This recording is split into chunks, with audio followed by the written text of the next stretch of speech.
This is your 24-hour timer. This is a timer, and operating instructions are on the box. Timer.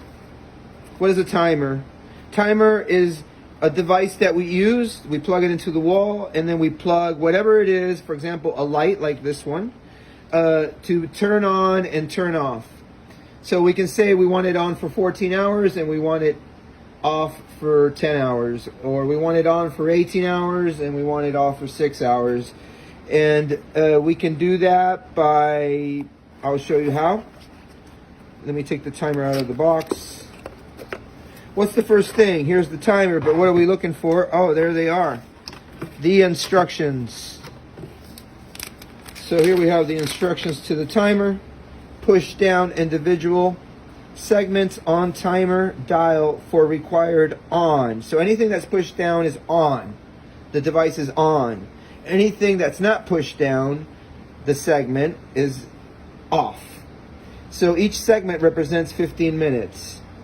Read your timer instructions. There's a little pointer, and the pointer is the time of day that you're setting your timer at. So if you're doing it at 12 or at 1 or at 3, you want to make sure you start there when you set your timer. Let's go to the timer. Make sure you read all the operating instructions.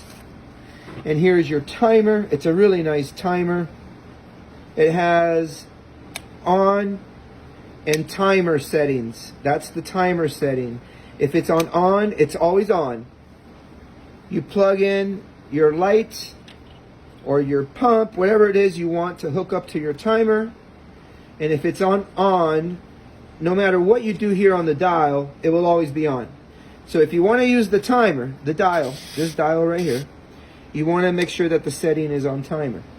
You plug it into your wall, and then you plug in the device, which could be your light or your pump.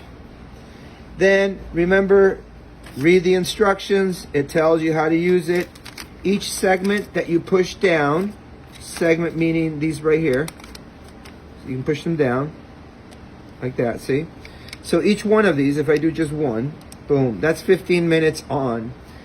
This is all off. If the segments are not pushed up, they're off. When you set your timer, you want to make sure that you start your timer after you programmed it. Then you start your timer at the time of the day. Like right now, it's 2 o'clock in the afternoon. So I set my timer at 2 o'clock. You see the arrow, 2 o'clock, and see it's daytime. It's all white. This is nighttime. So if it's 11 o'clock at night or 11 o'clock during the day, you got to make sure you use the right side. So this is following the sun. That's what this is doing. You're following the sun. And then you decide of the timer how many hours of the day you want your device, whether it's a light or a pump, to be on. And you want to set it on timer. If you keep it on, the timer is bypassed. So whatever you did here will not happen. You want it on timer. Good luck.